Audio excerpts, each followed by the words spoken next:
राधा स्वामी जी। बाणी बाणी राधा स्वामी दयाल, सतनाम सतपुरुष की। आज की सत्संग वीडियो का विषय है परमात्मा को पाने की यात्रा में दया भावना का होना क्यों जरूरी है। दयालु हृदय, करुण हृदय होना क्यों जरूरी है। अगर हम किसी पर दया नहीं करते, उस पर करुणा नहीं दिखाते, तो उससे हमारा क्या नुकसान हो सकता है। तो चलिए इसी विषय के संदर्भ में आज की सत्संग वीडियो आरंभ करते हैं। गुरु प्यारी सत्कारयोग सत्संगत जी, आप सभी के भीतर बैठे परमात्मा को मेरा प्रणाम। आप सभी के चरणों में मेरा प्रणाम। विनती करना चाहता हूं, जिस व्यक्ति का भी मन चंचल है, ठहरता नहीं है, तरह तरह के सवाल उठाता है ध्यान में या भजन सिमरन में, उन लोगों से मेरी विनती है इस वीडियो को पूरा अंत तक सुनने की कृपालता जरूर करें जी। हो सकता है कि आपके किसी प्रश्न का जवाब मिल जाए, हो सकता है आपको कोई ना कोई वाक्य, कोई ना कोई तुक पसंद आ जाए, हो सकता है आप मेरी वाणी को सुनकर भीतर उतरने में सक्षम हो पाएं, जिससे कि आप भजन सिमरन में तरक्की कर पाएं। ये हो सकता है, तो उसके लिए आप जी इस पूरी वीडियो को सुन सकते हैं। दूसरी विनती ये है कि अगर आप लोगों को एक बार में वीडियो समझ में ना आए, तो आप जी कम से कम 5 से 6 बार सुनने की कृपालता ज़रूर करें जी। हो सकता है एक बार ना पता लगे, दूजी बार लग जाए, दूजी बार ना तीजी बार, तो ऐसे ही 5-6 बार आप जी इस वीडियो को बार बार सुन सकते हो। फिर भी अगर समझ में ना आए, तो एक फ़ायदा आप लोगों का होगा कि ये जो शब्दों में लिपट कर वो आनंद और खुमारी आ रही है, वो आपके कानों के ज़रिए आपके हृदय में उतरेगी, आपकी शक्ति बनेगी और आपको भजन सिमरन में उन्नति पाने में मदद करेगी। तो फ़ायदा ही फ़ायदा है। हर तरह से देखो, 5 उंगलियां घी में ही हैं। तो अब मैं अपने मूल विषय की ओर बढ़ने जा रहा हूँ, जो कि है दयालु होना परमात्मा को पाने की यात्रा में सबसे ज़रूरी क्यों है। आखिर हम क्यों इंसान ही इंसान की खिदमत करें, हम क्यों जानवरों पर दया दिखाएं, इससे होता क्या है।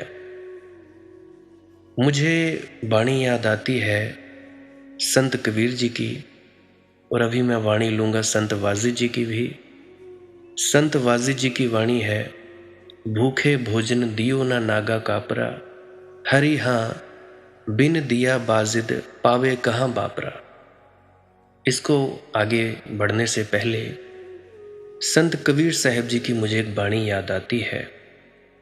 वो कहते हैं, सील संतोष दया मन धारो, कि सबसे पहले शीलता धारण करो। अब ये शीलता क्या है?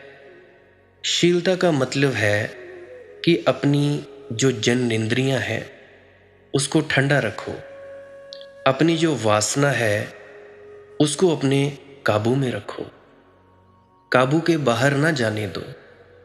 और अपनी वासना को काबू में रखने के लिए हम क्या कर सकते हैं? सबसे ज़रूरी बात, अपने खान पान में बदलाव। तामसिक भोजन और राजसी भोजन छोड़कर सात्विक भोजन ही खाओ। बाहर का भोजन बंद कर दो, तली भुनी चीज़ें बंद कर दो। ये नूडल्स, बर्गर या जितना भी बाहर का प्रोसेस्ड फूड है, जिसमें कुछ ना कुछ केमिकल्स डले होते हैं, उनकी आयु बढ़ाने के लिए, शेल्फ लाइफ बढ़ाने के लिए, उन चीज़ों का सेवन बिल्कुल बंद कर दो। क्योंकि जैसे ही ये केमिकल तुम्हारे शरीर में जाते हैं, उससे तुम्हारे जो हार्मोन्स हैं, केमिकल फॉर्मुलेशंस है तुम्हारे भीतरी शरीर की, वो बिगड़ जाते हैं। स्त्रियां हैं उनको मोटापा घेरता है, पीसीओएस आ जाता है, पीसीओडी की दिक्कतों का सामना करना पड़ता है। और दूसरी तरफ पुरुष हैं, उनको नपुंसकता का भी सामना करना पड़ सकता है। और नपुंसक व्यक्ति कभी भी परमात्मा को प्राप्त नहीं हो सकता। ऐसा मैं इसीलिए कह रहा हूँ क्योंकि ऊर्जा चाहिए, शक्ति चाहिए, पूरी पूरी शक्ति चाहिए भाई। अगर शक्ति नहीं है तो तुम कैसे परमात्मा को उपलब्ध हो पाओगे? तुम्हारे पास जब शक्ति ही होगी तभी तो तुम उपलब्ध हो पाओगे। बाकी इसमें जो नपुंसक लोग हैं वो इस बात को बेइज्जती मत समझना। अगर आप जी को बुरा लगा हो मेरी इस बात से, उसके लिए मैं माफ़ी चाहता हूँ। तो मैं बात कर रहा था कि बाहर का भोजन, बाहर का कुछ भी है, नूडल्स, बर्गर्स, मोमोज, पिज़्ज़ा, कुछ भी है, उसको बंद कर दो।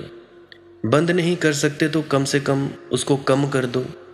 हुआ कभी हफ्ते में एक बार, हुआ कभी महीने में एक बार, तो उसको कम कर दो। बाकी जो लोग हैं जो वाकई तरक्की चाहते हैं कि हमारी वासना पर हमारा कंट्रोल हो जाए, तो उनको तो बाहर का छोड़ना ही पड़ेगा।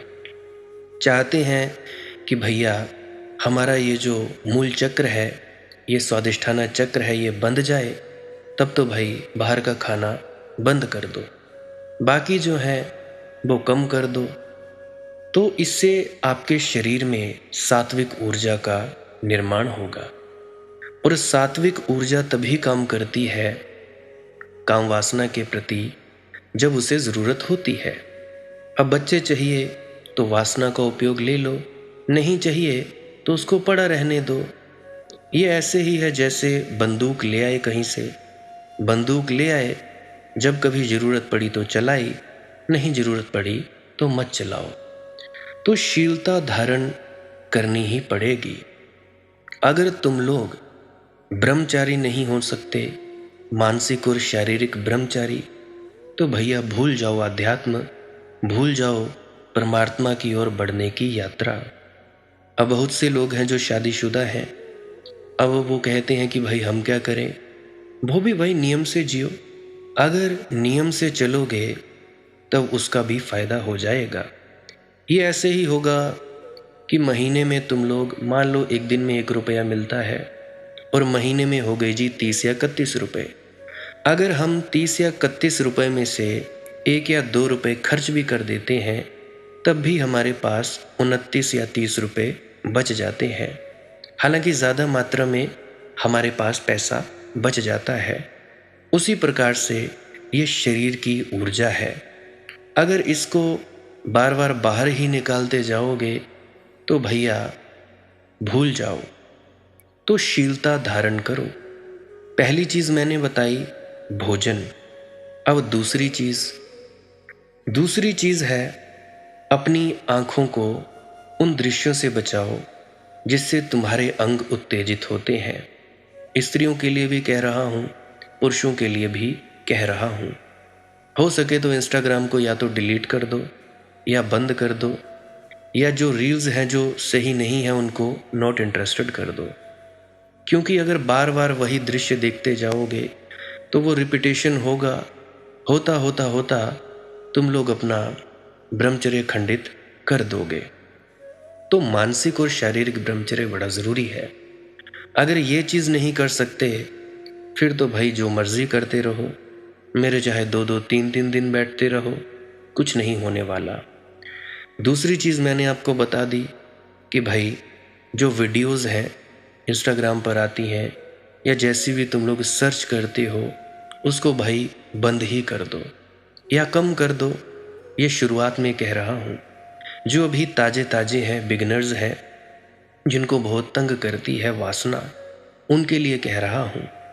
और जब एक बार भी अंदर का आनंद आ गया, एक बार भी, तुम बाहर के मज़े भूल जाओगे, सब भूल जाओगे।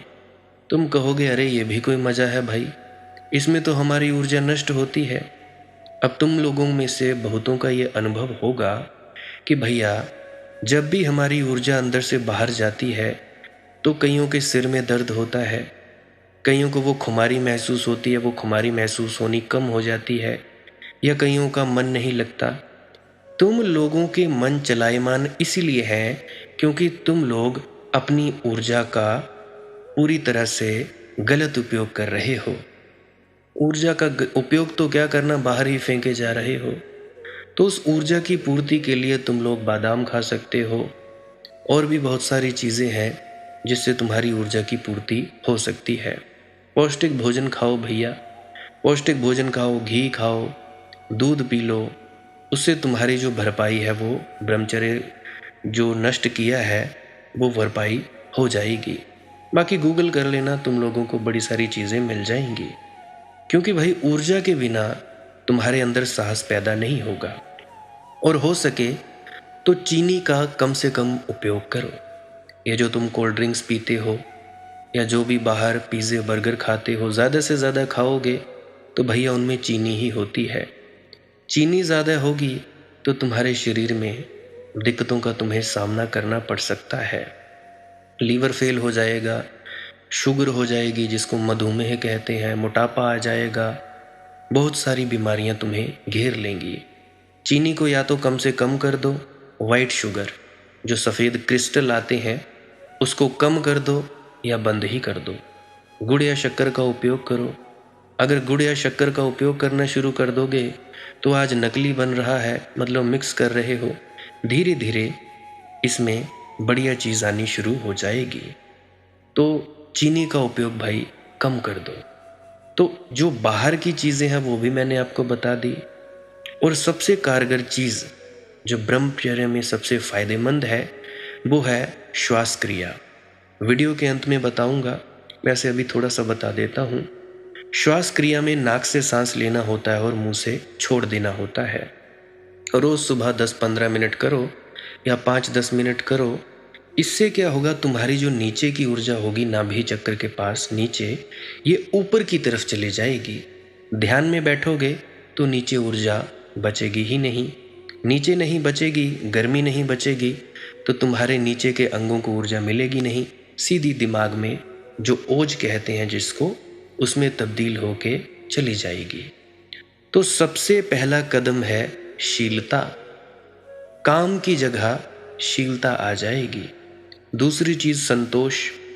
अब संतोष क्या है, मैंने पिछली वीडियोस में कई बार व्याख्यान किया है कि संतोष है क्या। संतोष है भैया ज़रूरत में जीना। जितना मिल गया शुभ है, नहीं मिला ज़रूरत से ज़्यादा चाहिए तो उसमें तुमको भागदौड़ करनी पड़ती है, ज़्यादा भागदौड़ करनी पड़ती है तो तुम्हारा मन चलायमान होता है। एक मन तुम्हारा चलायमान इसीलिए है, तुम लोग परेशान इसीलिए हो क्योंकि तुम्हारा ब्रह्मचर्य खंडित है। इसको थोड़ा बचाओ, धीरे धीरे करते करते बचाओ। बचाते जाओगे और दूसरी चीज़ ज़रूरत के हिसाब से जियोगे तो भाई संतोष आ जाएगा। धीरे धीरे आएगा, एकदम से नहीं होगा। अब तुम में से कई कहते हो कि बेटा ऐसा नहीं होता, ये नहीं होता, वो नहीं होता, तो देखिए वक्त लगता है। अब 20 साल से हमने कुछ किया नहीं, सोए ही रहे। अभी हम अगर जाग रहे हैं तो एकदम से तो नहीं होगा। ये थोड़े ना मतलब हुआ कि 40 साल पहले नामदान लिया था और अभी मेरी बातें सुनकर या किसी और संत महात्मा की बातें सुनकर तुम चलने लगो तो एकदम से तुम्हारी तरक्की हो जाएगी। नहीं भैया नहीं। अगर 20 साल बाद अब होश आई है, 40 साल बाद अब होश आई है, तो भैया तुम जीरो पर ही हो। अब पहली कक्षा में तो नहीं तुमको कोई बिठा देगा 1 2 3 ABC, अनार, आम, ऊड़ा एड़ा या फारसी के शब्द या और भी कोई भाषाओं के शब्द, वो सीखने तो पड़ेंगे ना। बेसिक तो समझना पड़ेगा। अब तुम्हें संगीत सीखना है, अब सरगम तो सीखनी पड़ेगी, सा रे गा मा पा धा नी सा। अब जो वेस्टर्न म्यूज़िक है उसमें A माइनर, B, C#, ऐसे उसमें नोट्स होते हैं, सुर होते हैं। तो भैया बेसिक्स तो सीखना पड़ेगा ना, तभी आगे बढ़ा जाएगा। चाहे तुम 80 में सीखो, चाहे तुम 10 साल की उम्र में सीखो, सीखना तो वहीं से शुरू होगा। अब तुम लोग 20-25 साल बाद अब जागे हो परेशान होते हो कि हाय हाय हमसे ये नहीं होता वो नहीं होता, कोई बात नहीं, शांति से बैठे रहो। तुम लोग बात सीधी करते हो पीएचडी लेवल की। पीएचडी लेवल का व्यक्ति बड़ा शांत और मधुर होता है। पीएचडी लेवल में जो बैठा व्यक्ति है, जो पढ़ाई कर चुका है, वो बड़ा मस्त रहता है। तुम अपने आप को कंपैरिजन करते हो, तोलते हो पीएचडी लेवल के व्यक्ति से कि भैया अब तो 40 साल नाम लिए हो गए, हम भी शायद ये जो सामने बैठा है इसको आनंद आता है तो हम इसके जितने पहुंच जाएं। ऐसा नहीं होता। आप अपने आप को कंपैरिजन करो, तोलो जो आपकी कक्षा में बैठे हैं। अभी आप नर्सरी में हो, अ अनार सीख रहे हो, एबीसी सीख रहे हो, 1 2 3 सीख रहे हो। दूसरी कक्षा में, पहली में पहाड़े सीखोगे, अक्षर जोड़ना सीखोगे। तो इस तरह से खुद को देखो। अब हम में से बहुत हैं जो पहाड़ तोड़ने की बात करते हैं। कंकड़ तोड़ना आया नहीं, हम तो जाते हैं जी पहाड़ तोड़ने। लगे भाई फावड़ा लेके, टन टन टन छैनी हथौड़े लेके, टूटता नहीं जी, हार के बैठ जाते हैं। ऐसा नहीं करना। जिन जिन लोगों की समस्याएं हैं, अब बहुत से मुझे पुराने भी सुनते हैं, उनको पता ही होगा मेरी टेक्निक क्या है सिखाने की, समझाने की। और जो नए हैं उनको भी मैं बस इतना ही कहना चाहता हूँ कि भैया 1 मिनट से बैठना शुरू करो। तुम लोग कहते हो जी 2.5 घंटे नहीं बैठा जाता, आधा घंटा नहीं बैठा जाता, कोई बात नहीं, फिर से 0 से शुरू कर लो। दिक्कत क्या है? बात इतनी है कि मन इतना चालाक है तुम्हारा कि तुम लोगों को उलझा देता है। तुम बस इतना संकल्प करके बैठो, 1 मिनट बैठना है, आंख बंद करनी है, उड़ जाना है। 2 मिनट बैठना है, आंख बंद करनी है, उड़ जाना है।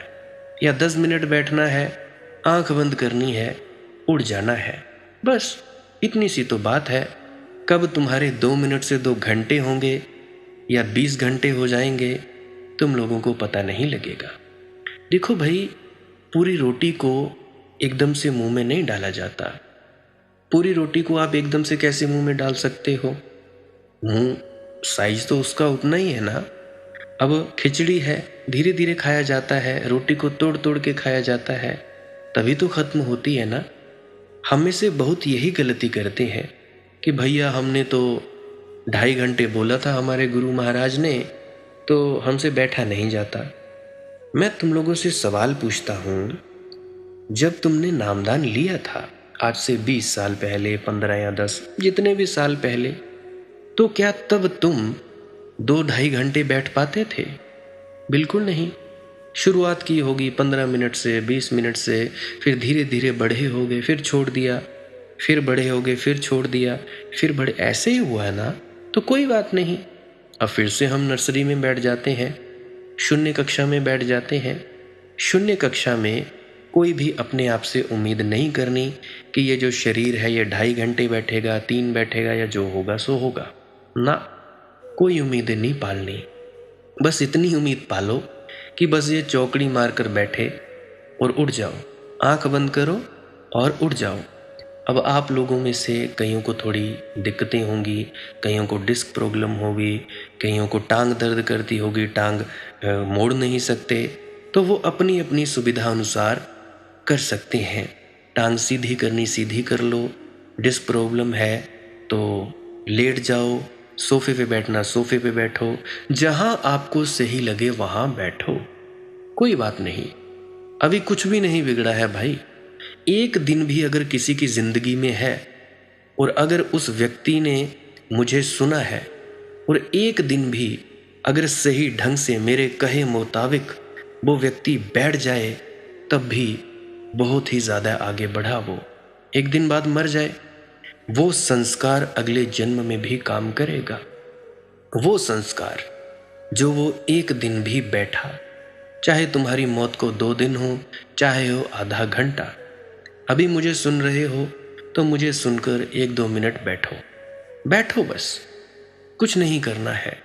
बैठो, 1 मिनट बैठो, 2 मिनट बैठो, 3 मिनट बैठो, उसके बाद बस खात्मा, खत्म। तो इस तरह से शुरू करो। तो अगर संतोष तुम्हारे भीतर आने लगे, ज़रूरत के हिसाब से जियोगे, तब ये संतोष धारण होगा। सील संतोष दया मन धारो। अब मैं क्यों कहता हूं इंसान की खिदमत करनी चाहिए? हालांकि बहुत से संत हैं जो कहते हैं कि इंसान की खिदमत करो। अब एक मैं उदाहरण देता हूं, अभी जो 600 साल पहले या 500-600 साल पहले हुए हैं, बाबा गुरु नानक देव जी महाराज, क्या उन्होंने उपदेश दिया? लंगर लगाओ, बांटो, जितना बांट सकते हो बांटो। आज भी गुरु के सिख बांट ही रहे हैं। अगर तुम में से किसी को भोजन ना मिले, किसी भी गुरुद्वारे में चले जाना, भोजन वहां पे मिलेगा ही मिलेगा। ऐसा हो नहीं सकता कि वहां पे तुम्हें भोजन ना मिले। ऐसा हो नहीं सकता कि वहां पे तुम्हें रहने की व्यवस्था ना हो जाए। मुझे आज भी याद है, मेरे मामा जी का सबसे छोटा वाला लड़का, सोमराज है उसका नाम, वो कहीं टेस्ट देने गया था। उसका जो सेंटर था दूर पड़ गया हिमाचल से। अब मुझे जगह तो याद नहीं। तो वो कहता कि दीपू भाई, मैं वहाँ पे गया, मेरे पास ना तो इतने पैसे थे कि मैं रूम ले सकूं, और ना ही मेरे पास इतना वक्त था कि मैं खाना ले सकूं, उसके लिए भी पैसा नहीं था। तो मैं गया गुरुद्वारे में, मैंने उनसे विनती की कि मुझे आज रात रहने दिया जाए और मैं भूखा हूँ। बस खाना खाया, वहाँ पे लंगर खाया और मैं वहाँ पे सो गया, और अगले दिन मैंने अपना टेस्ट दे दिया। तो भाई बांटो, दया, इंसान ही इंसान की खिदमत कर रहा है, इसीलिए तो लंगर लगाए जाते हैं। परंतु बहुत से लोग हैं, वो अपने अहंकार वश ही, अपने आप को बड़ा दिखाने के वश, अपने ये जो भंडारे करते रहते हैं बाहर कि भाई किसने किया भंडारा, ये भंडारा किया वो फलाने व्यक्ति ने। ये अहंकार की पूर्ति है। गुरुद्वारे में जाओ, भाई किसका भंडारा है? कहते हैं बाबे नानक का भंडारा है। भाई बाबे नानक का, गुरु का भंडारा है, गुरु का लंगर है, बाबे नानक का लंगर है, ऐसा कहा जाता है। तो भैया तुम भी अगर जो भंडारे करवा रहे हो, जो लंगर लगवा रहे हो, उसके लिए ऐसे करो। तुमने क्या लेना है कि भाई तुम्हारे नाम की ख्याति हो? कोई लेना देना नहीं। तो इंसान इंसान की खिदमत करे क्यों? क्यों करे? अब गुरु नानक जी की वाणी है, एक नूर ते सब जग उपजा, कौन भले को मंदे। एक ही नूर से पूरा जगत उपजा है। कौन भला है कौन बुरा है? कोई भी नहीं। ऐसा भी कहा जाता है कि परमात्मा कण कण में, पत्ते पत्ते में व्याप्त है। अब पत्ता पत्ता छोड़ो, कण कण शब्द को मैं ले लेता हूं। कण कण का मतलब है कोई भी जगह उससे छुपी हुई नहीं है। तो क्या वो कण तुम में नहीं है? बिल्कुल है जी। एटॉमिक लेवल पर हम अगर ले लें अपने आप को, अणु के लेवल पर कार्बन है, हम अणु है छोटा सा। तो कण कण का अगर हमारा ही कण कण निकाल दिया जाए तो लाखों कण बन जाएंगे। तो कण कण में अगर परम तत्व वो परमात्मा व्याप्त है, तो वो हम में भी व्याप्त है। हम में क्यों नहीं है? इंसान के भीतर ही परमात्मा है, ये तो है। इससे ये सिद्ध होता है कि भाई एक नूर ते सब जग उपजा, कौन भले को मंदे। एक ही नूर से पूरा जगत उपजा है। तो अगर कोई परमात्मा की सेवा करना चाहता है, परमात्मा को चाहता है कि मैं उसे कुछ दान करूं, अर्पण करूं, तो वो परमात्मा की बनाई गई सृजना को अर्पण कर सकता है। इंसान है टॉप ऑफ द क्रिएशन, अशरफुल मखलूकात, नर नारायणी देह।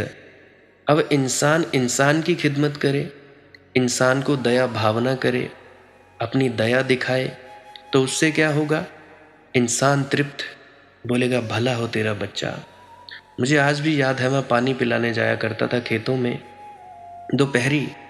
तो बीच में कोई मिल जाता, कोई बूढ़ी अम्मा मिल जाती या कोई मिल जाता, उसको पानी दे देता मैं।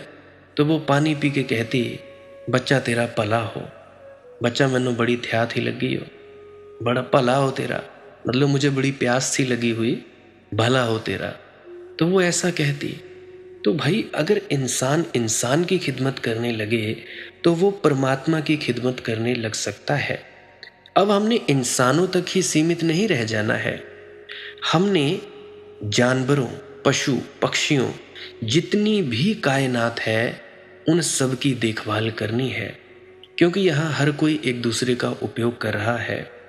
हमारे शरीर में कुछ कीटाणु हैं, बाहर से आने वाले कीटाणुओं को वो अंदर कुछ करने नहीं देते, युद्ध चल रहा है। कुछ कीटाणु हैं हमारे आंतों में है, पेट में है, जो हमारा खाना पचाने में सहयोगी हैं। उनको चाहिए जो वो खा लेते हैं, हमको चाहिए वो हम एब्जॉर्ब कर लेते हैं, हम जज्ब कर लेते हैं। तो भाई इंसानों का यानी जीव जीव को ही खा रहा है और जीव ही जीव का मित्र है। अब ये जो फूड साइकिल है, जितना भी हम भोजन खाते हैं, कोई किसी को खा रहा है, वापस फिर मिट्टी में, फिर खा रहे हैं, फिर बड़े हो रहे हैं, फिर आगे बढ़े, मर गए, फिर मिट्टी में। मिट्टी में से इंसान पैदा होता है, मिट्टी में ही मिल जाता है। मिट्टी ही मिट्टी को जन्म देती है और मिट्टी ही दफना देती है और मिट्टी ही मिट्टी हो जाती है। माँ मिट्टी, बाप मिट्टी, दोनों मिले, निकला क्या? मिट्टी। मिट्टी मिट्टी मिले, अंदर से निकला मिट्टी। फिर से मिट्टी, बड़ी मिट्टी हुई, बड़ी मिट्टी जल गई या दफना दी गई, फिर से मिट्टी। तो मिट्टी के अलावा और हम हैं क्या? धूल के कणों के सिवाय हम हैं क्या? तो क्या फ़ायदा भाई नफ़रत करने का, क्या फ़ायदा द्वेष करने का? परंतु हम बड़े चालाक हैं, हम बड़े चालाकियां से अपने आप को बचाते हैं, दूसरे पर दया नहीं करना चाहते। अब मैं बताता हूं कैसे। बाणी है संत वाजिद जी की, भूखे भोजन दियो ना नागा कापरा, हरि हाँ बिन दिया बाजिद पावे कहाँ बापरा। कोई भूखा है, कहते हैं वाजिद जी कि उसको भोजन नहीं दिया। कोई नंगा है, उसको कपड़ा नहीं दिया। उसके पीछे हमने एक दार्शनिक सिद्धांत खोज लिया। हम कहते हैं कि जी जो भूखा है वह अपने पिछले जन्मों के पापों के फल भोग रहा है, जो नंगा है वह अपने पिछले जन्मों के पापों के फल भोग रहा है। हम क्या करें? हमने एक बड़ा सुंदर सिद्धांत खोज लिया है, जिसकी आड़ में हम छिप गए हैं। ये है मुंह छुपाना, ये है अपने को बचाना, ये करुणा करने की भी कोई ज़रूरत ना रही। देखो कैसे बचाता है इंसान। अभी अभी मुझे याद है, अभी 1-1.5 हफ्ते की ही बात है, अभी पाकिस्तान और हिंदुस्तान का युद्ध होने लगा। जब युद्ध होने लगा तो डेरा ब्यास की तरफ से खबर आई कि भाई जो भी शरण लेना चाहता है यहाँ पे आ जाए, सब सत्संग सेंटर संगत के लिए है। कोरोना काल में क्या हुआ? कोरोना काल में सभी का है, संगत का है, संगत के लिए ही इस्तेमाल किया जाएगा। जब वीडियो कॉल पे प्रधानमंत्री मोदी जी से बातचीत की बाबा जी महाराज, बाबा गुरिंदर सिंह जी ने, तो क्या कहा? भाई सब संगत का है और संगत के लिए ही किया जा रहा है। हम प्रशासन की सेवा करने के लिए तैयार हैं, वो सहयोग करने के लिए तैयार हैं। जितने भी आप जो भी बनाना चाहें बना दें। ये है भाई गुरु नानक देव जी महाराज जी द्वारा चलाई गई पद्धति कि भाई बांट दो, क्या रखा है। अब वो भी तो ऐसा कर सकते थे, हजारों अरबों की संपत्ति है, कर सकते थे कि भैया हम क्यों किसी को आने दें यहाँ पे, हमने क्या लेना देना है किसी से। हिंदू, मुसलमान, सिख, ईसाई सब के सब वहाँ थे। अभी ये तो ताज़ी बात है भाई, ताजी 1-1.5 हफ्ते पहले की बात है। अभी भी कहा कि भाई जितने भी शरण लेना चाहते हैं ले लें। ये थोड़े ना उन्होंने कहा कि भाई राधा स्वामी कहो, हमें उनको ही हम लेंगे, या जो सत्संगी है या नामदानी है, कुछ नहीं कहा। भाई जितने भी लोग हैं जो है सब आए। अब वहाँ पे कोरोना में नमाज पढ़ने वाले थे, कहते भाई तुम नमाज पढ़ो, तुम्हारे लिए सब तैयार, लंगर तैयार, और बांटा। ये है असली गुरु नानक देव जी की शिक्षाओं का अमल करना। अगर इतनी बड़ी संस्था कर सकती है तो हम नहीं कर सकते? जितनी भी हमारे पास सामर्थ्य है, परंतु नहीं, करुणा की कोई ज़रूरत न रही, अपने आप को बचाते रहते हैं। कैसे कैसे अद्भुत सिद्धांत लोगों ने निकाले हैं। अब मुझे एक पंथ की याद आती है, तेरा पंथ। तेरा पंथ उसका नाम है। उसका सिद्धांत है कि अगर कोई प्यासा भी मर रहा हो तो उसको पानी मत पिलाना। क्यों? क्योंकि अगर तुमने उसे पानी पिलाया और समझ लो कि पानी पिलाने से वह मरता हुआ आदमी नहीं मरा और जाकर उसने किसी की हत्या कर दी, फिर उसकी हत्या में तुम्हारा भी भाग हो जाएगा। ना तुम उसे पानी देते, न हत्या होती। देखते हो तरकीबें? आदमी की करुणा को नष्ट करने के लिए और कोई तरकीब इससे ज्यादा कुशल और चालाकी की हो सकती है? क्या मतलब समझे तुम लोग? मतलब यह हुआ कि एक आदमी कुएं में गिर रहा है, तुम मत कहना कुछ, ना रोकना ना बाधा डालना, क्योंकि तुम कौन हो बीच में उसके कर्म के बाधा डालने वाले। उसको करने दो जो कर रहा है। और कुएं में गिर जाए तो निकालना भी मत, क्योंकि उसके पिछले जन्मों में कुछ पाप किए होंगे, उनके कारण कुएं में गिर रहा है। तुमने निकाल लिया बीच में, उसको फिर से कुएं में गिरना पड़ेगा, क्योंकि बिना कुएं में गिरे तो छुटकारा नहीं है, निस्तार नहीं है। गणित देखते हो? अभी बहुत सी महिलाएं हैं, पुरुष हैं, बच्चे हैं, बूढ़े हैं, मेरे से सलाह मांगते हैं कि हम इस दुविधा में फंस जाते हैं। बहुतों की दुविधा होती है, संसारिक दुविधा होती है, आध्यात्मिक दुविधा होती है। अब उनको क्या मैं ये जवाब दे दूं कि भाई तुम्हारे कर्मों का फल है? हाँ, मैं जवाब देता हूं, परंतु मैं उसके साथ साथ समाधान भी देता हूं कि तुम्हारा शरीर अब कईयों का बीमार होता है, कईयों का गला सूखता है, कईयों का कुछ होता है तो कईयों का कुछ होता है। जो मैं चीज़ें अपने आप पर लागू करता हूँ मैं बता देता हूँ कि हाँ ये खा लो, लौकी का जूस पी लो, गुड़ खा लो, ये चीज़ कर लो, वो कर लो, तो उससे उनको फायदे हो जाते हैं। अब इसका मतलब ये थोड़े ना कि भाई मैं करुणा ना करूं, ये थोड़े ना मतलब मैं किसी को बताऊं ना, ये थोड़े ना मतलब कि भाई अगर कोई कुएं में गिर गया, इस माया जाल में फंस गया, कोई भी गलती हो गई, इंसान गलतियों का पुतला है, किसी से भी गलती हो सकती है, कोई बात नहीं, चलो जाओ माफ किया, गलती हो गई, जाओ माफ किया, कोई दिक्कत नहीं। परंतु अगर अब समझाने के बाद फिर से गलती करोगे, फिर तो भाई क्या ही कहने। मैं तो माफ कर ही दूंगा, परंतु जो तुम्हारे कर्म हैं वो थोड़े ना माफ करेंगे। अब मान लो तुमने एक बार आग में हाथ डाला, आग क्या माफ करेगी तुम्हें? आग न संत देखती है न असंत देखती है, आग जलाती ही है। करंट है वो झटका देता है, संत असंत कोई भी हो, मतलब ही कोई नहीं भाई। अब तुम लोग आग में हाथ डालो और मेरे पास आओ कि मनदीप बेटा हमारा हाथ जला, तुम बताओ हम क्या करें। मैं कहूँगा ये मलहम पट्टी है या ये ट्यूब है, ये लगा लो, इससे राहत मिलेगी। तो इससे जब राहत मिल जाए तो आगे के लिए आग में हाथ मत डालना। समाधान दे दिया, सल्यूशन दे दिया। परंतु अगर तुम लोग उसके बाद फिर से आग में हाथ डालोगे, फिर उसमें मेरा क्या कसूर है? तो इसी तरह से बहुत से समाधान दिया करता हूँ, तो देता हूँ, तो अगर अमल करोगे तो फायदा हो जाता है, नहीं करते हो तो फिर उसमें मेरा तो कुछ जाने वाला नहीं, तुम्हारा ही नुकसान है। तो एक बार कुएं से मैंने निकाला, समाधान भी दिया, फिर से तुम कुएं में गिर रहे हो, उसमें किसका कसूर? अपना ही कसूर है, मरोगे। मैं तो भैया यही समझाऊंगा ना कि आत्महत्या मत करो, ये कर्म सही नहीं है, ये सही है। मैं तो हमेशा सही कर्म करने की ही हिदायत दूंगा, परंतु फिर भी अगर तुम गिरना चाहो तो गिर सकते हो। परंतु बहुत से लोग हैं कि भैया वो करुणा नहीं करने देते, खुद को नहीं और दूजे को नहीं। गणित बिल्कुल साफ मालूम पड़ता है, तर्क शुद्ध मालूम पड़ता है कि अगर उसको पाप का फल भोगना ही है तो बीच में आड़े मत आओ, नहीं तो तुमने नाहक उसकी अड़चन बढ़ा दी, फिर उसको भोगना पड़ेगा, फिर वह कुएं में गिरेगा किसी दूसरे कुएं में, तो तुमने जो इतनी बाधा डाल दी इसका पाप तुम्हें लगेगा एक। और तुमने एक कुएं में गिरे आदमी को निकाल लिया और इसने जाकर कल किसी की हत्या कर दी, है तो पागल, तभी तो कुएं में गिरा था, कुछ भी कर सकता है। तो फिर उस हत्या में तुम भी भागीदार हो गए परोक्ष रूपेण, क्योंकि ना तुम बचाते ना वह हत्या होती। अब तुम फंसे, अब तुम्हें इसका फल भोगना पड़ेगा, ना मालूम किस नरक में पड़ो, इसलिए चुपचाप अपने को बचाकर निकल जाना। यही यह देश कर रहा है सदियों से।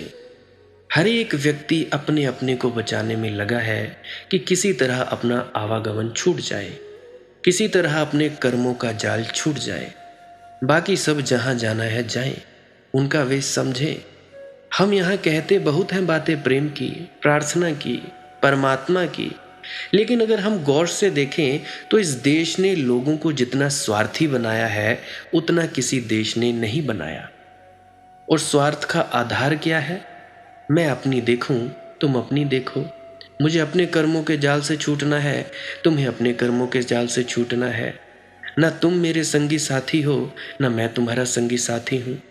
ये शुद्ध स्वार्थ हो गया। अब स्वार्थी बनने को कहा गया था किसी और चीज में, हम बन गए किसी और चीज में। मदद ना करने को कहा गया था किसी और चीज में, और हम करने लगे किसी और चीज में। वही हमारी घटिया बुद्धि, दुष्ट बुद्धि।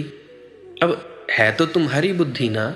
अब श्री कृष्ण के शब्द भी तुम अपने ढंग से ले लोगे तो भैया है तो तुम्हारी बुद्धि ही ना। अब मुझे कहानी याद आती है।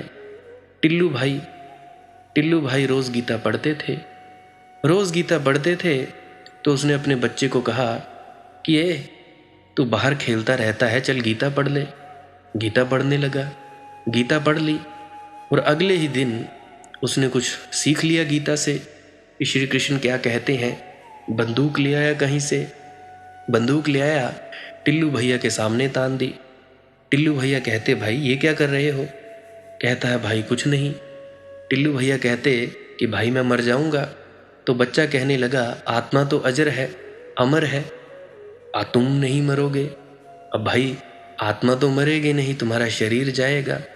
तो टिल्लू भैया कहते भाई मैं तुम्हारा बाप हूं। तो कहने लगा भाई कौन किसका बाप? मैं तुम्हारा बेटा नहीं, तुम मेरे बाप नहीं, जन्म तो इस देह का होता है। तो देखो भाई अपने अपने ढंग है, बुद्धि तो अपनी है ना। जैसा तुम इस्तेमाल करना चाहो वैसा कर लो, जैसा तुम अर्थ निकालना चाहो वैसा निकाल दो। अब देखो स्वार्थी होने के लिए किस बात में कहा गया था? स्वार्थी होने के लिए कहा गया था अध्यात्म में। यानी जो भी तुम्हारे पास अंदर कमाई होती है उसको तुम अंदर पीते जाओ, पीते जाओ, पीते जाओ। जब तुम्हारा घड़ा भर जाएगा तो अपने आप ही वो रस बाहर फैलने लगेगा, तुमको फैलाना नहीं पड़ेगा। जैसे कि फूल होते हैं, बंद होती हैं पंखुड़ियां फूल की, जब पूरा खुशबू से भर जाता है खुल जाता है। ये नहीं कि तुम्हारे लिए खुशबू दे रहा है, उसका अपना गंतव्य पूरा हो गया। अब आम है, आम पूरा पक गया, खुशबू दे रहा है। पहले उसने खुशबू को पिया फिर दे रहा है। आध्यात्म में बोला है स्वार्थी बनो भाई, पहले खुद पियो फिर दूसरों को बांटो। और मदद करने के लिए किस चीज में मना किया है? मदद करने के लिए मना किया है अपनी सिद्धियों का प्रयोग करने में। अब सिद्धियों से तुम मरे हुए को जिंदा करोगे तो क्या उसका तुम्हें खामियाजा नहीं भुगतना पड़ेगा? सिद्धियों से तुम उलट पलट करोगे, बादल नहीं है वर्षा करोगे, वर्षा है वर्षा रोक दोगे, तो उससे क्या संसार का संतुलन नहीं बिगड़ जाएगा? तो इससे मना किया था भाई। ये चीज थी। तुम लोगों ने पता नहीं क्या क्या सीख लिया, परंतु तुम लोग है शुद्ध स्वार्थी हो गए कि भाई ना तुम मेरे संगी साथी ना मैं। बाहर की सेवा करने से थोड़ा ना मना किया था, परंतु इसमें सारी करुणा समाप्त हो जाती है कि भाई तुम अपना देखो मैं अपना देखता हूं।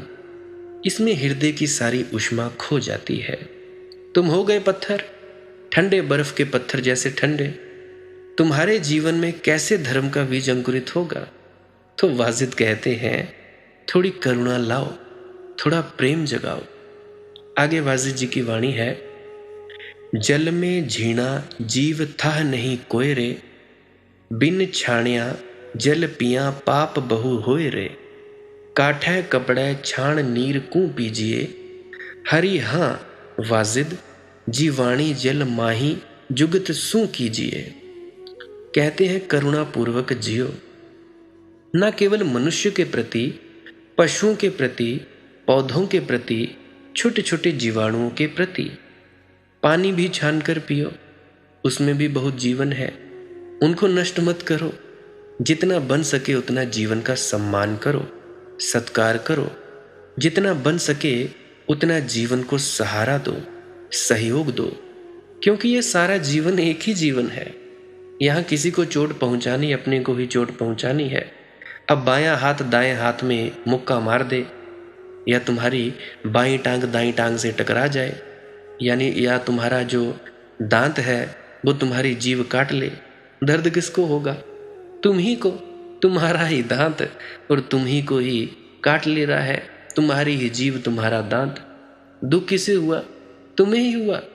हालांकि तुम समझते हो दांत अलग है, जीभ अलग है तो तुम्हारे ही अंग। ऐसे ही ये पूरी दुनिया एक ही जीवन है। साहिब के दरबार पुकारिया बाकरा, और बकरे ने परमात्मा को पुकारा। काजी लिया जाए कमर सो पाकरा। काजी लिए जा रहा था कमर से पकड़कर बकरे की बलि देने। मेरा लिया शीस उसी का लीजिए। और बकरा कह रहा है साहिब से, परमात्मा से, कि मेरा क्यों लेते भाई, इसी का ले लीजिए। पुण्य ये कर रहा है, शीश मेरा जा रहा है। मुझे कहानी याद आती है महात्मा बुद्ध की। महात्मा बुद्ध एक गांव से गुजरते थे। वहां एक बकरे की बलि दी जा रही थी, यज्ञ हवन हो रहा था। इस धार्मिक देश में ऐसे ऐसे यज्ञ हवन हुए हैं कि बड़ी हैरानी होती है कि इसको कैसे धार्मिक कहो। यहाँ अश्वमेध यज्ञ होते हैं जिनमें अश्व मारे जाएं। यहाँ गौमेध यज्ञ होते थे जिनमें गौ मारी जाए। और यहाँ शास्त्रों में नरमेध यज्ञ का भी वर्णन है जिसमें नर मारे जाएं। फिर धीरे धीरे ये मुश्किल होता चला गया। अब भी घटती हैं घटनाएं। अखबारों में आए दिन खबर हो जाती है कि फला जगह किसी ने देवी पर किसी बच्चे को मारकर चढ़ा दिया। ये बेचारे धार्मिक लोग हैं, ये शास्त्र के हिसाब से ही कर रहे हैं। अब जरा मुश्किल में पड़ गए हैं क्योंकि इनका कोई सहयोग नहीं है। कानून खिलाफ है, सारी दुनिया खिलाफ है। मगर अगर गौर से देखो तो ये बड़े शास्त्रीय हैं। शास्त्रों में यह सब लिखा है। आज भी हमारे हिमाचल में कई जगह बकरे काटे जाते हैं। हालांकि देवी देवता नहीं मांगते, इनके जो दांत हैं वो मांगते हैं काटने के लिए। इनके जो पेट हैं वो मांगते हैं कि भाई बकरा खाया जाए। महात्मा बुद्ध ने देखा कि एक बकरा काटा जा रहा है। ब्राह्मण बस छुरी लेकर तैयार है। तुमको मालूम है ब्राह्मणों की एक खास जाति है शर्मा। शर्मा का मतलब होता है गर्दन काटने वाला, शर्मन करने वाला। अगर शर्मा यहाँ कोई हो, मुझे सुनने वाला, तो भाई छोड़ दो वह नाम। वह अच्छा नहीं है, वह हत्यारा है। बाकी तुम्हारी मौज है, जो मर्जी करो। ये मेरी अपनी एक धारणा है, मैं अपनी बता रहा हूँ। उसके भीतर हत्या छिपी है। शर्मा ब्राह्मणों का वह जो वर्ग यज्ञों में गर्दन काटे। अब आज तो हालत ऐसी है, कई लोग जो ब्राह्मण नहीं है वह भी शर्मा लिखते हैं। सोचते हैं कुछ शानदार शब्द मालूम होता है, शर्मा। एक बर्मा थे, वह शर्मा लिखने लगे। मैंने कहा ये तुम भाई क्या करते हो? बर्मा भले थे, शर्मा नरक में पड़ोगे। तो बुद्ध ने कहा ये क्या कर रहे हो? उस ब्राह्मण ने कहा जो काटने ही जा रहा था बकरे को, कि आप चिंतित ना हो, यह बकरा स्वर्ग जाएगा, क्योंकि यज्ञ में जिसकी बलि दी जाती है वह स्वर्ग जाता है। तो बुद्ध ने कहा फिर अपने बाप की बलि क्यों नहीं दे देते? स्वर्ग जाने का इतना सरल उपाय। और यह बकरा जाना भी नहीं चाहता।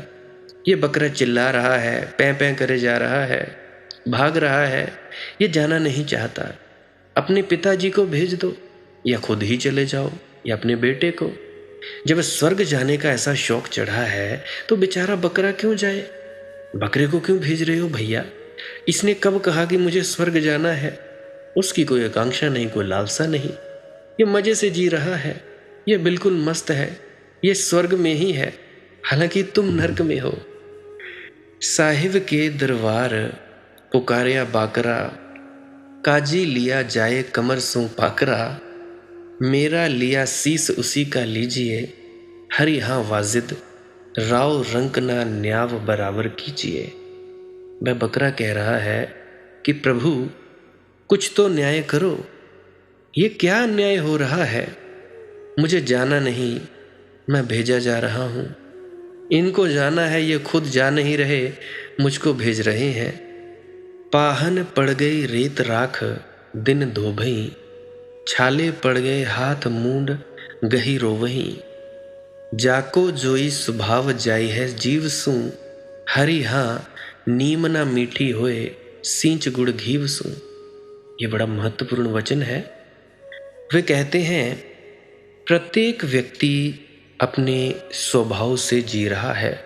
स्वभाव यानी अपने भाव से जी रहा है। जबरदस्ती ना करो, किसी के ऊपर जबरदस्ती थोपो मत कुछ। प्रत्येक को उसके स्वभाव से जीने दो।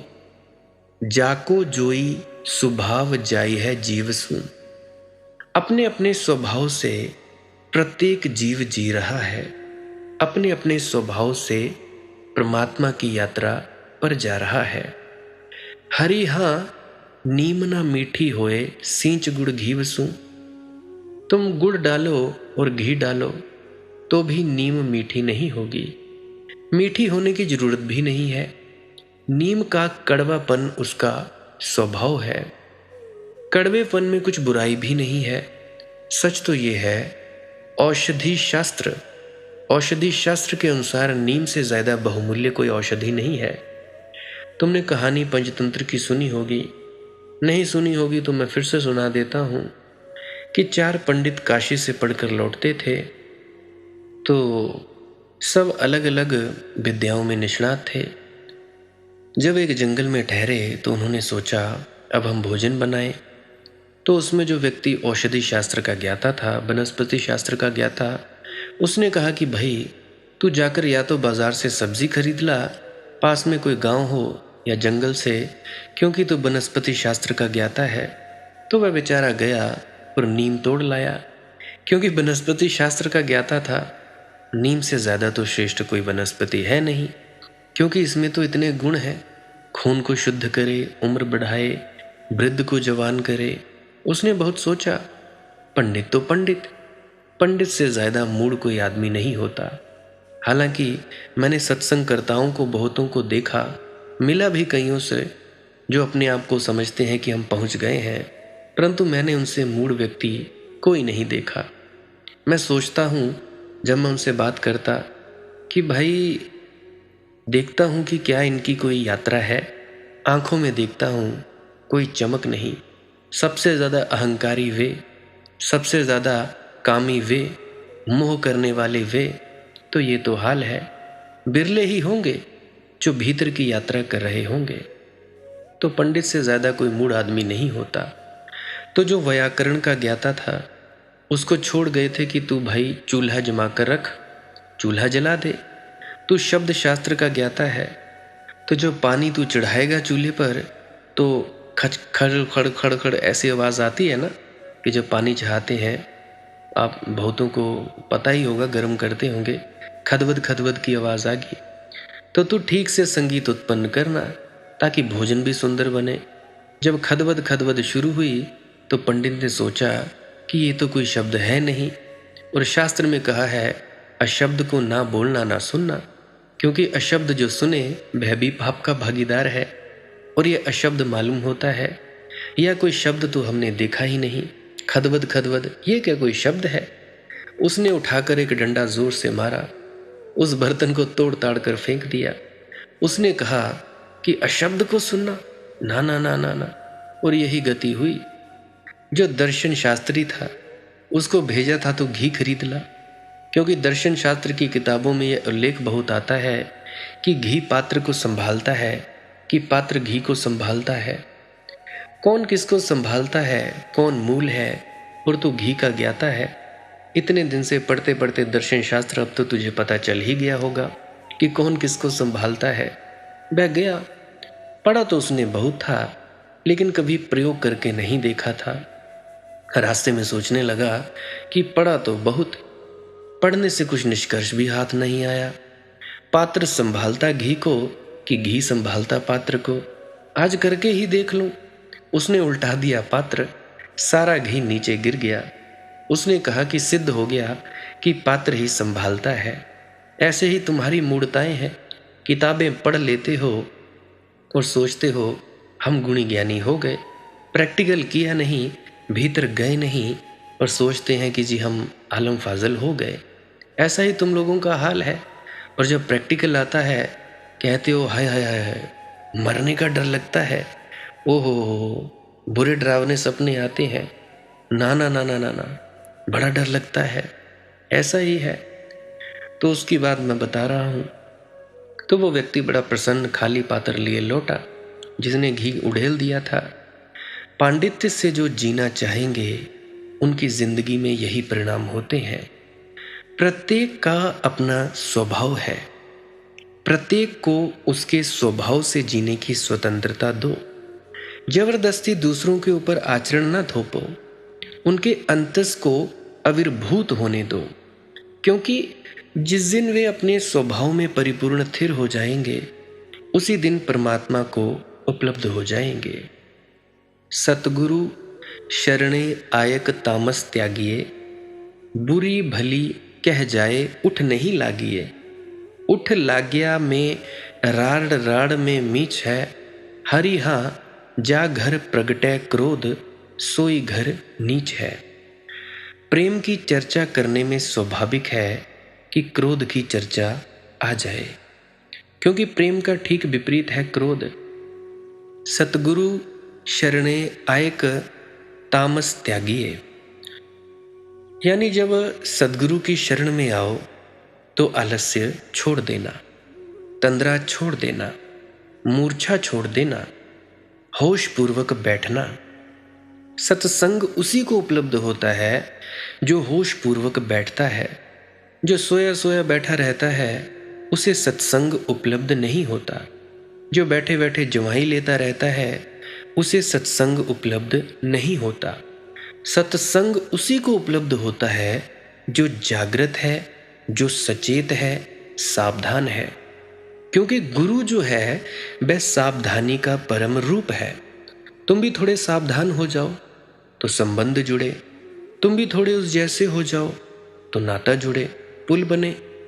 तुम भी जागो तो जागे से दोस्ती बने, सोए सोए दोस्ती ना बनेगी। इसलिए तामस त्यागिए, बुरी भली कह जाए उठ नहीं लागिए।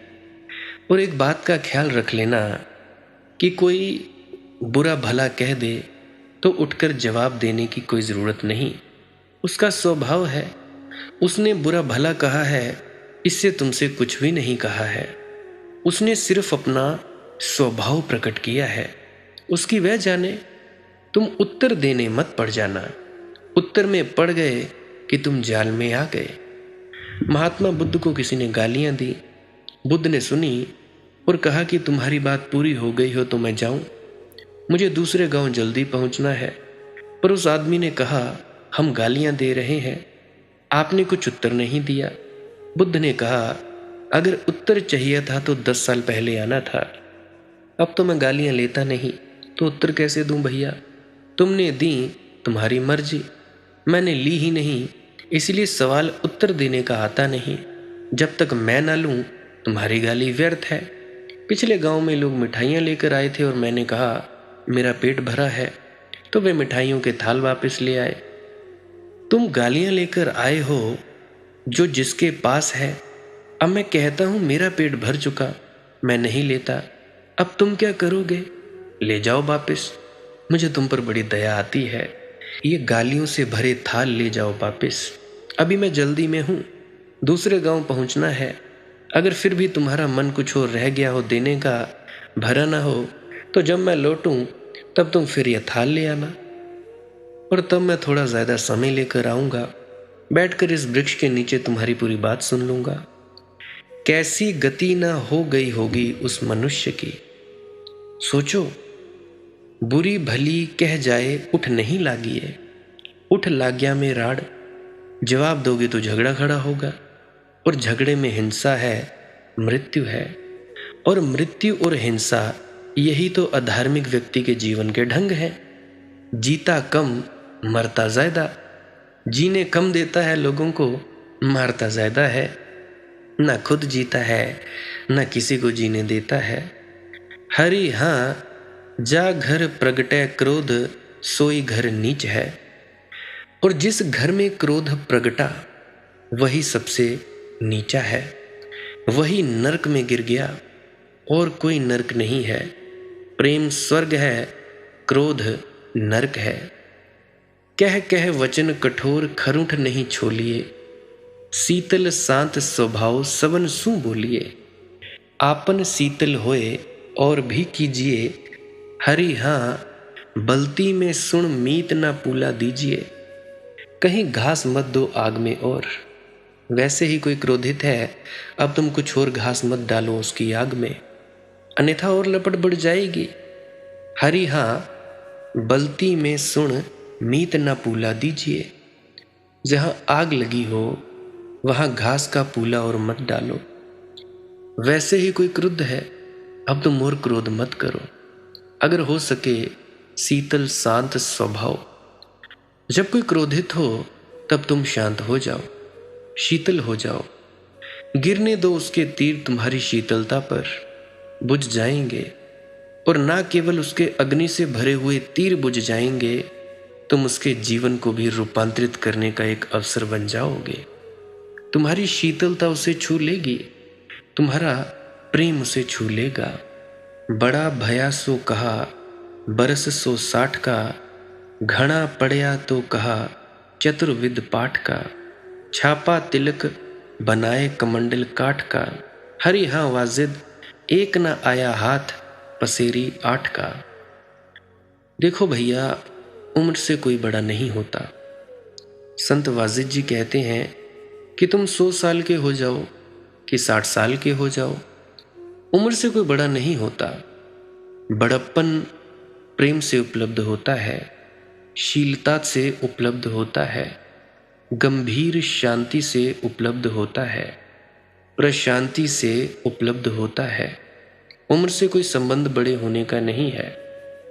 घना पढ़या तो कहा चतुर्विद पाठ का। तुम चारों वेदों को कंठस्थ कर लो तो भी तुम ज्ञानी ना हो जाओगे। राधा स्वामी पुस्तकों को कंठस्थ कर लो, ज्ञानी ना हो जाओगे।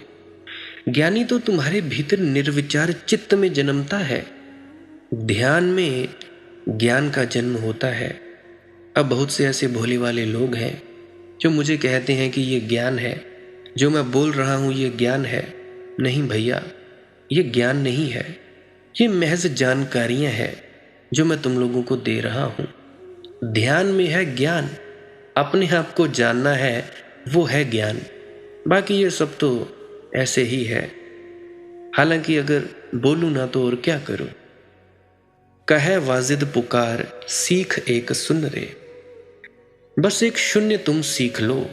तो वाजिद कहते हैं, तुमने सारे शास्त्र पा लिए, सब कुरान, सब पुराण, सब वेद तुम्हारे भीतर उमगने लगे और जन्मने लगे। वाजिद एक न आया हाथ, पसेरी 8 का। प्रतीक है 8 पसेरी का मन होता है। पुराना है हिसाब किताब, अब तो होता नहीं। वाजिद जब थे तब होता था। ऐसे ही तुम्हारे भीतर जो मन है वह हाथ ना आएगा बाहर के आयोजनों से, आचरण से और चरित्र से नहीं, भीतर की अंतर ज्योति से। शांत बनो, शून्य बनो, प्रेम बनो, दान बनो, जीवन बनो और जीवन के लिए छाया बनो। जीवन बनो, जीवन ही परमात्मा है। जीवन का सम्मान करो। और कोई परमात्मा नहीं है। जिसने जीवन को प्रेम करना सीख लिया वह परमात्मा के करीब आने लगता है। जैसा कि मैंने शुरू में कहा, जीवन की ओर प्रेम की सीढ़ियां चढ़ते चढ़ते ही एक दिन परमात्मा का मंदिर मिल जाता है। वाजिद का पाठ, वाजिद की सीख 2 शब्दों की है। अंत में उन शब्दों को याद रखना, एक है शून्य और एक है प्रेम। भीतर शून्य हो जाओ, शून्य हो जाओ, बाहर प्रेम हो जाओ, शेष सब अपने आप सद जाएगा। और शून्य और प्रेम एक ही सिक्के के 2 पहलू हैं। शून्य जब तुम अकेले हो, प्रेम जब तुम किसी के साथ हो। प्रेम संबंध और शून्य असंबंध दोनों साध लो। बाहर आए तो दुनिया में प्रेम से विचरो, भीतर चले गए शून्य हो जाओ। दोनों साध लो, दोनों साथ साथ साध लो, और तुमने सब साध लिया। परमात्मा तुम्हारा हो ही गया, परमात्मा तुम्हारा है ही। शून्य हो जाओ तो भीतर पहचान में आ जाएगा, और प्रेम हो जाओ तो बाहर पहचान में आ जाएगा। शून्य की आंख उसे भीतर खोज लेती है, और प्रेम की आंख उसे बाहर खोज लेती है। और जिसने बाहर भी जाना उसे, भीतर भी जाना उसे, उसका बाहर भी मिट गया, भीतर भी मिट गया। और जो बाहर और भीतर के पार हो गया, वही द्वंद्वातीत है, वही अद्वैत है, वही एक है। तो ऐसा करो। आज के लिए बस इतना ही। अगर किसी का कोई प्रश्न है, कोई दुख तकलीफ है, तो कमेंट सेक्शन में लिख सकते हैं। और मेरी विनती है, कमेंट सेक्शन में जहाँ पे आपने कमेंट किया होता है, कम से कम 8-9 घंटे के बाद दोबारा देख लिया करो। मैं उस कमेंट का रिप्लाई दे दिया करता हूँ। जिस कमेंट को ठीक समझता हूँ कि इसका रिप्लाई देना चाहिए, उसका मैं दे ही दिया करता हूँ। तो विनती है, इसे देख लिया करो। बाकी भजन सिमरन किया करो, ध्यान में डूबा करो, श्वास क्रिया किया करो, कुछ न करने में अवश्य बैठा करो।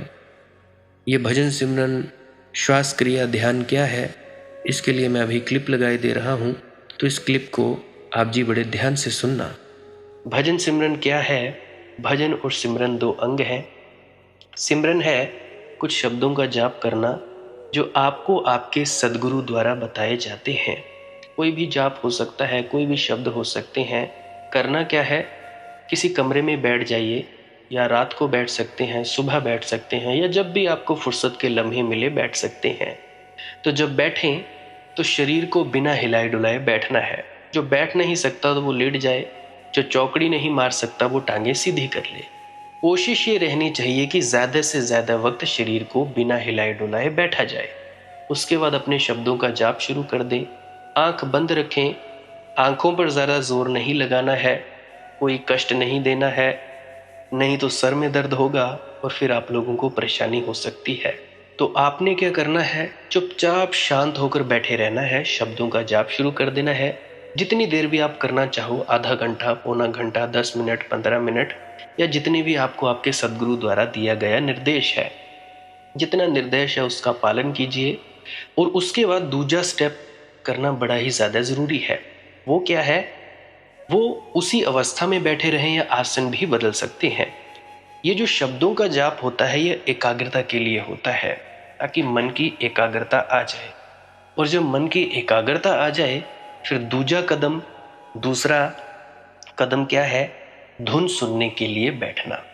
चुपचाप बैठे रहें, आंख बंद है, शब्दों का जाप बंद कर देना है। और अगर कोई भी आपके गुरु महाराज है, उनको आप स्मरण कर रहे थे, याद कर रहे थे, आंखों के सामने शक्ल ला रहे थे, तो उसको लाना बंद कर दीजिए। शब्द धुन सुन रही है तो सुनते रहिए। आंख बंद करके अंधेरे में ही टिके रहें। टिके रहना है, और ये इच्छा नहीं करनी है कि कुछ दिखे, कहीं पहुंचा जाए, परमात्मा को पाना है, ये करना है, वो करना है। याद रखें, ना कुछ समझना है, ना कुछ देखना है। ऐसे ही अज्ञानी होकर इसी अंधेरे में पड़े रहें। इसी अंधेरे में पड़े रहना है बस। उसके बाद जो होगा सो होगा। और अगर कोई अनुभव हो भी गया तो इससे ये नहीं कि अगली बार फिर से कामना करनी है कि ये वैसे ही हो। कामना ही सबसे बड़ी अड़चन है, इच्छा ही सबसे बड़ी अड़चन है, किसी चीज की तृष्णा करना ही सबसे बड़ी अड़चन है, मांग ही वासना है। अगर परमात्मा चाहिए तो कुछ नहीं मांगना है, चुपचाप बस बैठो, अपने आराम में बैठो, अपने विश्राम में बैठो। धीरे धीरे धीरे वो होगा जो होना चाहिए। अगर मैं ज़्यादा बोलूँगा तो आप लोग फिर से उसकी कल्पना कर लोगे कि जी ऐसा होता है, खंड ब्रह्मांड ऐसे होते हैं, चांद तारे दिखेंगे, फलाना ढिकाना। तो मैं ऐसा नहीं कहूँगा। मैं बस इतना कहूँगा, जो कुछ दिखता है, कुछ भी दिख जाए, वो मन है, वो माया है। जो नहीं दिखता वही आत्मा है, वही आत्मा में होना है। अब जैसा कि तुम लोग इसी अंधेरे में टिके रहोगे टिके रहोगे टिके रहोगे, तो कुछ दिनों के बाद या महीनों के बाद एक प्रकाश आएगा। वो प्रकाश पूरे शरीर में फैलता जाएगा और धीरे धीरे तुम इस प्रकाश के सहारे अपने आप में स्थित होगे। अब देखो, इस प्रकाश को देखने वाले भी तुम हो और इस शब्द धुन को सुनने वाले भी तुम हो। अब जो ये शब्द धुन को सुनता है और प्रकाश को देखता है, ये तुम हो। तो अपने आप में स्थित होना है, अपने आप को जानना ही सच्चा आत्मज्ञान है। खुद को जानना, खुद को जान लिया मालिक को फिर जान जाओगे। तो इतनी सी प्रक्रिया है। और आगे आप श्वास क्रिया भी कर सकते हो। ये मुझे बताई गई थी विजय शर्मा जी द्वारा। वो एक उच्च कोटि के संत हैं, तो उन्होंने मुझे बताई, और मेरा फर्ज बनता है कि आप सभी को बताऊं। वैसे तो मैं रोज रोज बताता हूं, फिर भी आज फिर से बता रहा हूं। श्वास क्रिया क्या है? नाक से सांस लेना है, मुंह से छोड़ना है। लंबा सांस लेना है नाक से और मुंह से छोड़ देना है। 15 मिनट करें, 20 मिनट करें, आधा पौना घंटा, जितनी देर भी आप कर सकते हो करें। करने के बाद करना कुछ नहीं है, चुपचाप आंख बंद करके बैठ जाना है। लेट सकते हो तो लेट सकते हैं, वो आपकी अपनी इच्छा है। नींद आ जाए तो सो जाना है, तो शरीर को कष्ट नहीं देना है। अगर सर घूमे घूमने देना है, अगर आपका शरीर कांपे तो कांपने देना है। उसकी आपने दिक्कत, परेशानी और चिंता नहीं लेनी है, ये सब होता ही है। और मरने से डर लगे तब भी नहीं डरना है, ये होता ही है। क्या कहा मैंने? 15 से 20 मिनट कर सकते हैं, उसके बाद चुपचाप बैठें और अपने भीतर अपने आप उतर जाओगे। ठीक है जी। प्रेग्नेंट लेडीज़ बिल्कुल ना करें, जिनको दिल की बीमारी है या गोलियां वगैरह खाते हैं वो भी बिल्कुल ना करें, और बाकी सब कर सकते हैं। जिनको नींद नहीं आती वो अवश्य करें, और जिनको थोड़ा डिप्रेशन रहता है वो भी अवश्य करें, और जिनके बच्चे थोड़े पढ़ाई में कमज़ोर हैं वो भी ज़रूर करें। बाकी आपकी मौज है, करना हो करिए, नहीं तो आपकी अपनी अपनी इच्छा है। और ध्यान दें, जब सिमरन करें तो उसके बाद सीधा भजन पे बैठें, और जब ये श्वास क्रिया करें तो इसके बाद सीधा भजन के लिए बैठें। अलग अलग प्रक्रियाएं हैं। एकाग्रता के लिए है श्वास क्रिया, और एकाग्रता के लिए ही है भजन सिमरन। सिमरन भी एकाग्रता के लिए और श्वास क्रिया भी एकाग्रता के लिए। ठीक है, मिक्स नहीं करना है, अलग अलग करिए। अगर श्वास क्रिया करी तो उसके बाद सीधा धुन सुनने पर बैठें। अगर सिमरन के शब्दों का जाप किया उसके बाद फिर से धुन सुनने पर बैठें। बाकी आपकी अपनी मौज है, जो आपको रुचे वो कर सकते हो। अगर धुन सुनने लगे तो धुन सुनने पर ही डायरेक्ट बैठा जाए, परंतु श्वास क्रिया मत छोड़ना, क्योंकि श्वास क्रिया करने से शारीरिक, मानसिक और आध्यात्मिक लाभ मिलता है। तो बाकी आप कीजिए, आपकी मौज है। और कोई प्रश्न है तो कमेंट सेक्शन में पूछ सकते हैं, या इंस्टाग्राम, टेलीग्राम, फेसबुक पे सर्च करें मालिक की मौज सत्संग, तो वहाँ पे पूछ सकते हैं।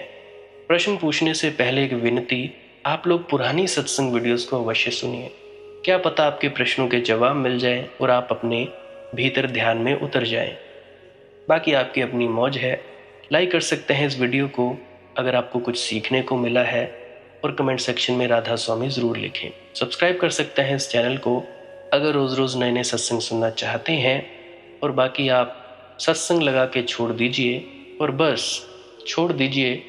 सुनते सुनते आप ध्यान में प्रवेश करेंगे या तो आप जी सो जाएंगे, तो आपकी मौज है। बाकी आप लोग अगर शेयर करना चाहो अपने मित्रों तक तो कर सकते हैं, नहीं तो मालिक की मौज है, कोई चक्कर नहीं है।